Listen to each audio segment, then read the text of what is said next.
প্রতি মাসে বেতন থেকে কাটা হচ্ছে টাকা, কিন্তু তা ইপিএফ এর অ্যাকাউন্টে জমা হচ্ছে না। ১.৫ বছর ধরে টাকা না পাওয়ার অভিযোগ আসানসোলে পুর নিগমের স্থায়ী ও অস্থায়ী কর্মীদের একাংশের, যাদের মধ্যে রয়েছেন ৩৭০ জন স্থায়ী ও ৩,৬৫৮ জন অস্থায়ী কর্মী। কর্মীদের দাবি, এই বিষয়ে বহুবার পুর নিগমের মেয়র, ডেপুটি মেয়র, কমিশনার ও সেক্রেটারিকে জানিয়েও কোনো সমাধান মেলেনি। কিন্তু কেন টাকা জমা হচ্ছে না, সেই নিয়ে শুরু বিতর্ক।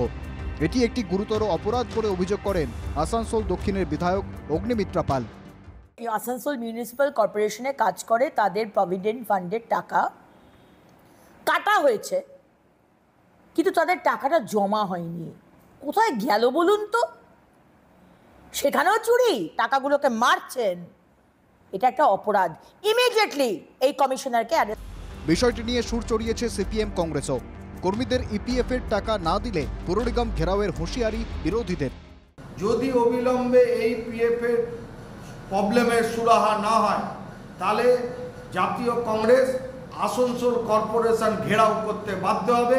আমি আরটিআই মারফত জানতে চাইছি কর্পোরেশনের কাছে যে আমাদের কর্পোরেশনের যে এত কর্মচারী রয়েছে তাদের পিএফ ফান্ডের ক্ষেত্রে কাটা হলেও সে টাকা জমা পড়ছে কিনা।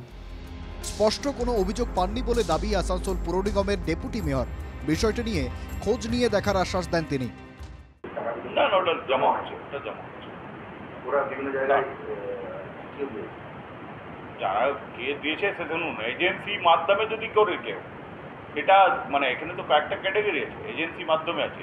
যে এজেন্সি আছে সেই এজেন্সিকে তো ওরা পেমেন্টটা করছে, যতক্ষণ ওরা সমস্ত পিএফ স্লিপ না দিলে। ১.৫ বছর ধরে টাকা না পাওয়ায় উদ্বিগ্ন পুর নিগমের কর্মীরা।